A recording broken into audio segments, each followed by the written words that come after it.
When it comes to securing cargo, there are way too many options out there. And when exploring those options, the truth quickly comes out that they're all kind of the same. Now pretty soon you can end up with a bucket of strap knots like I have. But I'm here to make sure that this doesn't happen to you by showing you how to use each strap, identifying pros and cons, and what strap will best suit your cargo. Be sure to stick around because I'm gonna show you an awesome hack as to how you can avoid this bucket of strap knots and easily access your strap on the go. Plus, in a few minutes, I'm gonna show you an awesome way to deal with the excess strap after you tie down a load so it's not flopping in the wind. Let's get started. On this table, we have a bungee cord, a pull strap, and a ratchet strap. Bungee cords, pros. Stupid easy to use, mega cheap, and mega cheap. Yes, these are basically the cheapest option, and you can get these for a few dollars at any store around the country. Cons, super duper dangerous. We'll get into that in a minute. Plus, they're extremely weak. A bungee cord usually isn't meant for more than 100 pounds of tension. Pull straps, AKA tie downs, AKA cam buckles. Pros, dumb easy to use, they have an excellent weight rating, and these cam buckles never slip, despite popular belief. We'll get into that in a bit. Cons, despite their awesome weight rating, there's really no great way to get them tight. And ratchet straps, everyone's best friend and worst enemy. Yes, we'll get into that in a minute. Pros, they get mega tight. They usually carry a pretty good load rating and they get mega tight. Sometimes too tight. Cons, kind of confusing to use. They're a bit clunky and heavy, and they're pretty dangerous because of an abundance of pinch points and over-tightening complications. Obviously, a bungee cord is best suited for small or light items. With the ability to gain less than 30 pounds of tension, it really doesn't have the downforce to hold anything top heavy like a fridge. Always use caution because these things can cause more eye injuries than most power tools. Now, a pull strap is best for items that have give and flex.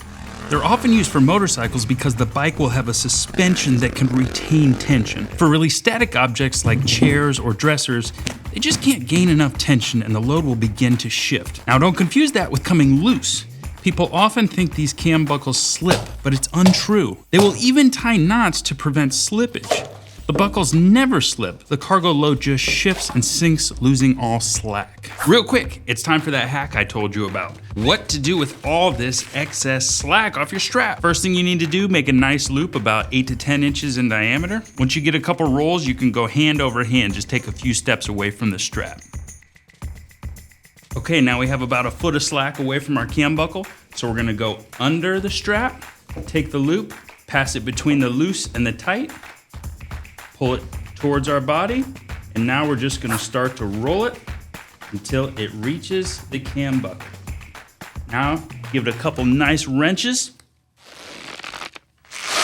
and she's good to go. That ain't going nowhere. Ratchet straps are widely used on almost every miscellaneous item on the planet, from piles of furniture to a truck bed full of brush. Really, this is the most recommended strap for use among any of these three. The only catch is, it's going to be kind of a pain to use. When you get a ratchet strap out of the box, it's probably gonna be disassembled. And this is where most people freak out. You close the jaws with the grip on top, and then you simply take the tail end and from bottom up, you run through that slot.